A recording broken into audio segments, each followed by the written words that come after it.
Have you ever noticed how the loudest person in the room is rarely the wisest? Welcome, my friend.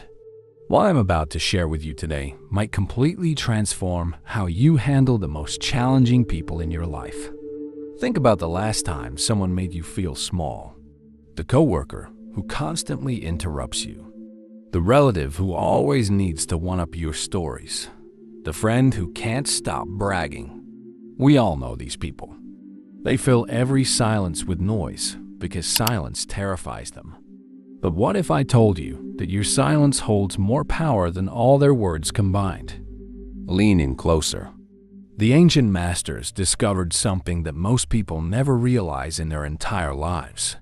Silence isn't weakness. It's an extraordinary form of strength. And today, I'm going to share with you the first of 5 situations where your silence will give you an almost mystical power over any social situation. Are you ready to discover why the wisest people throughout history knew exactly when to stop talking? Let's begin with the first lesson: mastering silence within social circles, especially when facing those who believe themselves above others. In the grand hall of a wealthy merchant, a celebration was underway. Important people from across the region gathered in their finest clothes, speaking loudly of their accomplishments and possessions. Among them stood a humble temple student, invited because of services rendered to the merchant's family. As the evening progressed, the student noticed how the wealthy guests competed for attention, each trying to impress others with tales of their importance. Some spoke of their vast lands, others of their connections to powerful officials. With each story, the teller would glance around, seeking admiration. When someone finally turned to the student and asked, "And what about you? What makes you important enough to be here?" The hall grew quiet. Everyone expected an awkward response or desperate attempt to belong. The student simply smiled and offered a slight bow. No defense, no explanation, no attempt to match their stories of importance. Just peaceful silence. This small moment changed the energy in the room. Some were confused, others intrigued. But most importantly, the student's silence created a space that allowed others to see beyond the constant noise of social positioning. This is the first wisdom of silence, recognizing when social situations call for restraint rather than participation. In workplaces, family gatherings, or community events, we often feel pressured to establish our worth through words. Yet the wise person understands that true belonging never comes from proving your value to others. In your workplace, notice how often conflicts arise from people speaking beyond necessity. A simple report becomes a chance to highlight personal achievements. A meeting becomes a battleground for attention. By practicing intentional silence, you create harmony instead of competition. This doesn't mean becoming invisible or never speaking up. Rather, it means speaking only when your words add true value, not when they merely add to your image. The teacher explained that speaking only what's necessary is like using precious water in a desert. You conserve what matters most. Perhaps most powerful is how silence creates mystery that words cannot achieve. When everyone speaks to impress, the quiet person becomes intriguing. Their thoughts remain unknown, their wisdom suspected, but not displayed for casual examination.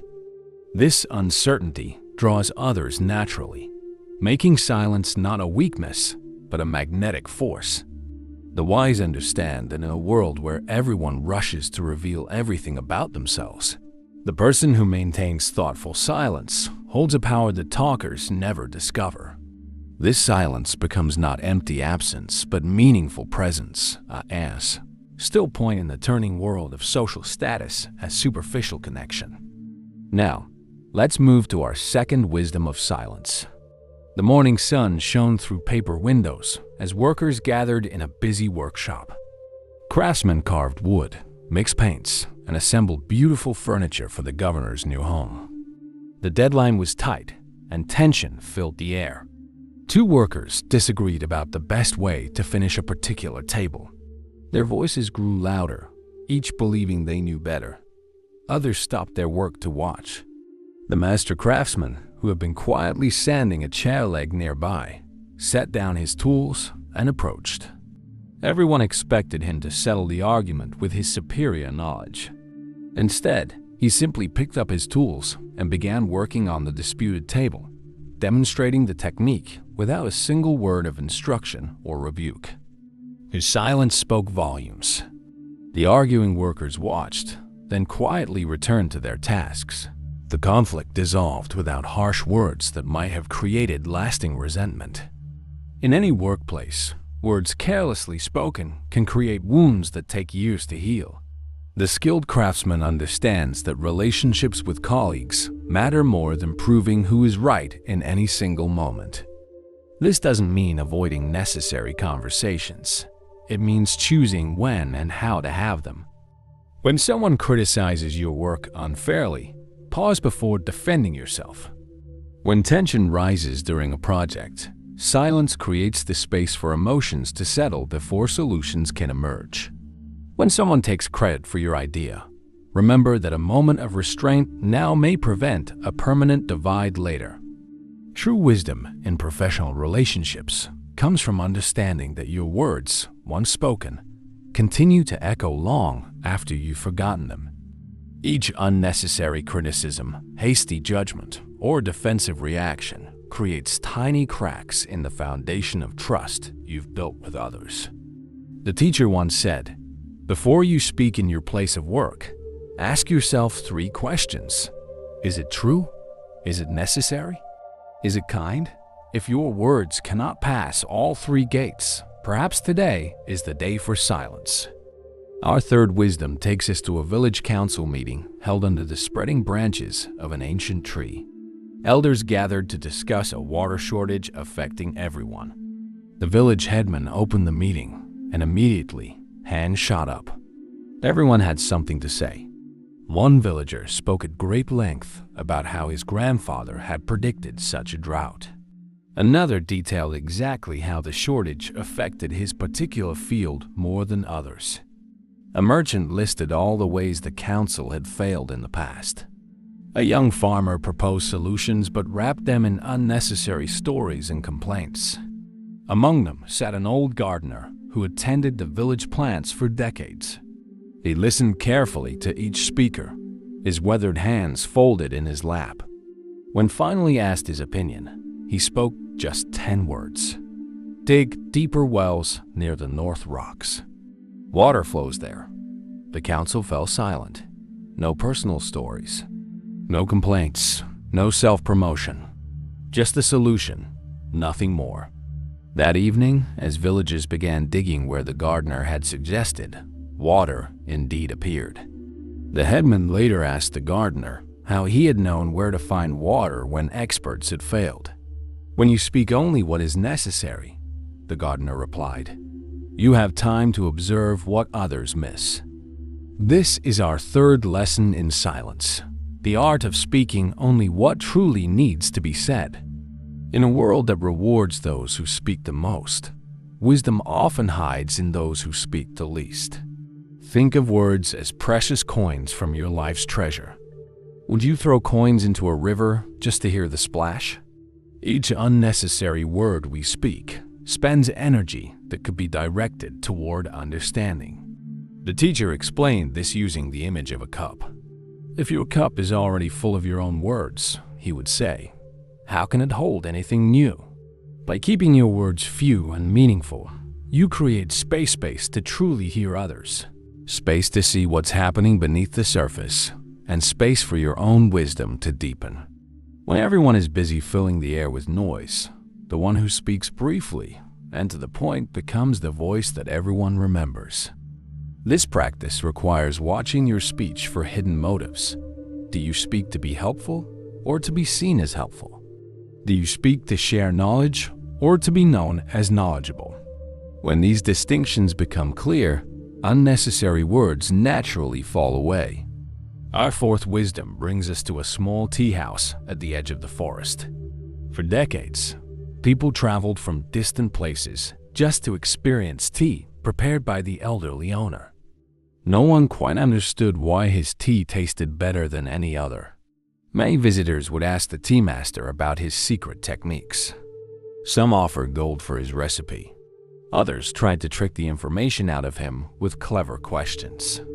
To all inquiries, the tea master responded with the same gentle smile and continued his work in silence.